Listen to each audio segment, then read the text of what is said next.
So we're in chapter number 4 and Halachah number 2.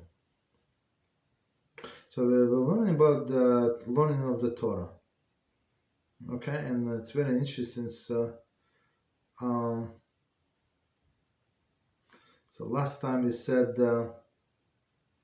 so one should not study from a teacher who does not have the proper manners, and not everybody should be a student. So first you have to make a human being out of him and then teach him Torah, right? Okay.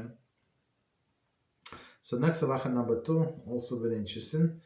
How the Torah is taught. The teacher sits at the head and the students around him, so that all can see the teacher and hear his words. The teacher should not sit on a chair while the students sit on the ground. Rather, either everyone sits on the ground or everyone sits on the chairs. Originally, the teacher should sit on a seat and the students would stand. However, before the destruction of the Second Temple, everyone followed this practice of teaching while both they and the student were seated. Okay, that's it. Very short halacha. So let's try to understand. How the Torah is taught.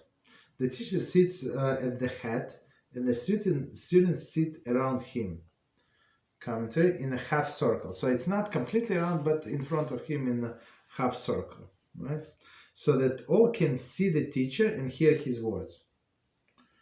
Commentary. Keritas 6a states, when you sit before your teacher, look at his face, as implied by the Yeshayahu 30:20, and your eyes shall behold your teacher. So he should be in front of him. So don't check your phone, don't check your messages, other things, right? You have to look at your teacher. Okay. So it's very important,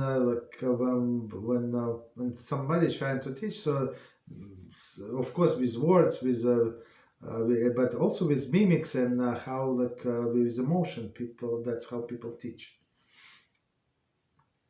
Okay, so you have to sit in front in a semicircle. Okay, continue. One more thing I just want to add from myself. So in olden days, many times they would learn outside, right? We're talking about Israel, Babylonia, right? Warm places. So when you learn outside, so of course the acoustic is not as good as in a closed room, of course. So they must sit as close as possible. The teacher should not sit on a chair while students sit on the ground. Okay.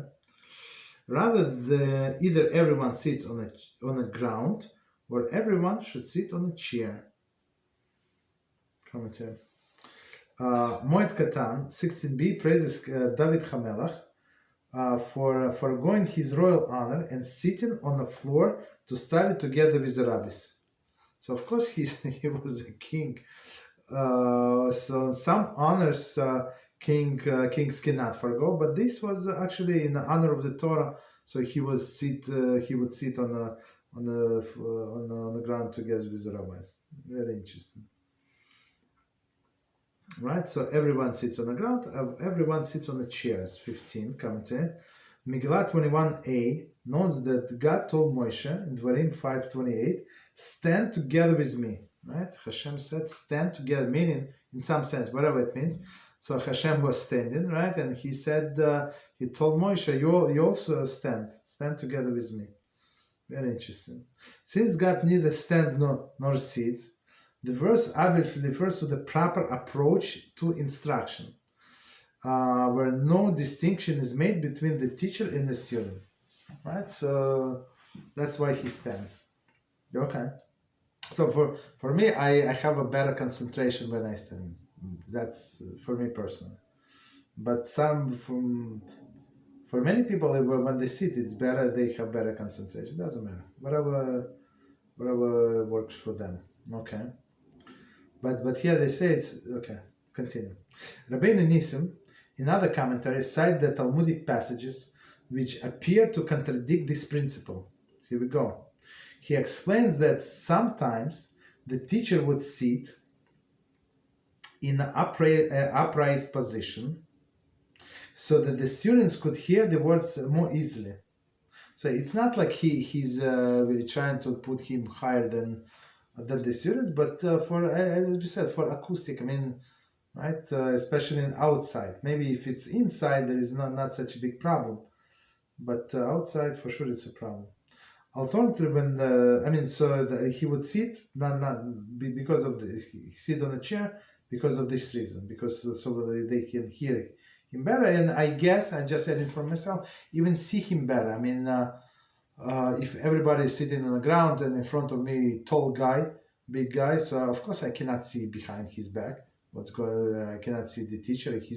If teacher is also sitting on the ground, but if teacher sits on a chair, so I can see would see him better. Alternatively, when the sage possessed smicha, the distinct rabbinic ordination, conveyed in a line from a teacher to teacher, stretching back to Moshe, he was granted greater privileges. So it's very interesting. So original smicha from teacher to teacher from Moshe Rabbeinu said, so they had the direct lineage, the direct link, I guess, link is a better word, to the Moshe Rabbeinu himself. Okay, continue. So then if you a teacher on that level, of course you can you have a better bigger privileges, maybe even sit on a chair, I guess.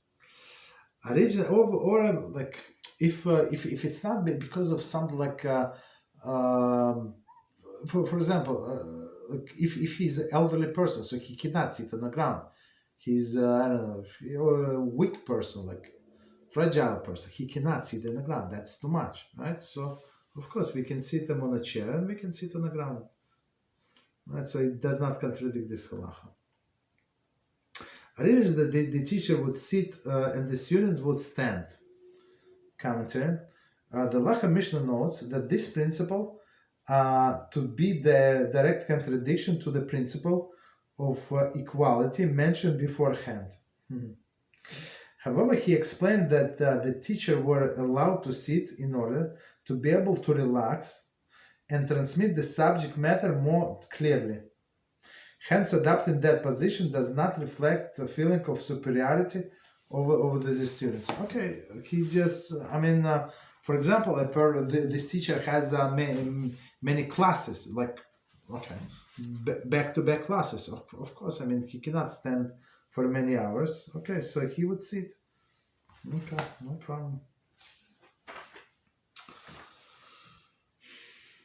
Okay, continue. However, before the destruction of the second temple, everyone followed the practice of teaching while both they and the student were seated. Okay, so close to the destruction, before the destruction. Let's see, number 17. And it says, Migla in same place states, from the time of the Moshe, our teacher, until Rabban Gamliel, people studied Torah only while standing. After Rabban Gamliel died, sickness descended on the world and they would study Torah while seated. This refers to Rabban Gamliel the elder. Sota 9:16 relates that when he died, the honor of the Torah was nullified. That's unbelievable. Commenting on this Mishnah, the Rambam associates the nullification of the Torah's honor with the practice of the standing while seated. It's very interesting in this Sota 9:16. They said about many changes that happened after a certain person died.